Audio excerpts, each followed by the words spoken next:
मैं अली कंबर काज़मी रसूलपुर दहलुड़ी मेरठ से एक बार फिर आपके लिए लाया हूँ एक विचित्र और अजीब बीमारी मसान से संबंधित प्रश्न और उनके जवाब। पिछली क्लिप में इस बीमारी से संबंधित केवल 2 प्रश्न और उनके उत्तर दिए गए थे। अब बात को आगे बढ़ाते हुए प्रश्नोत्तरी को शुरू करते हैं। प्रश्न नंबर 3, विवाहित स्त्री या शादीशुदा औरत के शरीर या जिस्म में ये बीमारी कैसे बनती है? उत्तर, जैसा कि हम पहले बता चुके हैं कि ये बीमारी वायरस से होती है। ये छूत की बीमारी है। मायके या ससुराल में अगर किसी स्त्री को ये मसान पहले से हो तो उसके संपर्क में आने, उसके कपड़े पहन लेने से ये वायरस इधर से उधर होता है। हमारी अभी तक की रिसर्च और शोध से ये साबित है कि मसान किसी कुंवारी लड़की को नहीं होता। इसकी वजह और कारण ये है कि मसान का वायरस शादीशुदा औरत की छाती के रास्ते उसके शरीर में प्रवेश करता है। ये मुंह नाक के रास्ते नहीं जाता जिस प्रकार दूसरी बीमारियों के वायरस जाते हैं।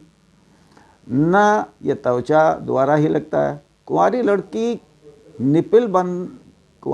के क्योंकि निप्पल बंद होते हैं इसलिए मसान कभी कुंवारी लड़की को नहीं होता। प्रश्न नंबर 4, इस बीमारी के लक्षण और आसार क्या हैं और इससे नुकसान क्या होता है? उत्तर, ये बीमारी औरत की छाती में बनती और पनपती है, इसीलिए सबसे पहले उसे छाती में खुजली, भारीपन या दुखन महसूस होता है।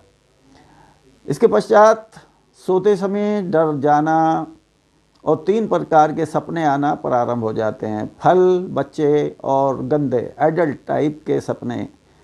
और जब मसान अपनी तीव्रता पर होता है तो स्त्री को चलती फिरती आकृतियां भी दिखने लगती हैं और अधिक जोर होने पर ऐसा प्रतीत होता है कि जैसे कोई उससे संबंध बनाना चाहता है, जैसे कोई उसे छू रहा है, जैसे किसी ने उसे हिला दिया। जैसे ये सारे लक्षण इस स्त्री को पीरियड के आने के समय उभरते हैं और पीरियड ख़त्म होने के पश्चात कुछ दिन के लिए समाप्त या हल्के हो जाते हैं।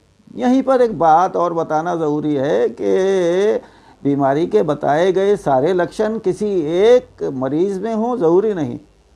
ये बीमारी अपने लक्षण बदलती हुई रहती है। अब हम सवाल के दूसरे हिस्से कि इससे नुकसान क्या होता है के जवाब पर आते हैं, जिस पर ध्यान केंद्रित करना बहुत आवश्यक है। बाकी अगली क्लिप में।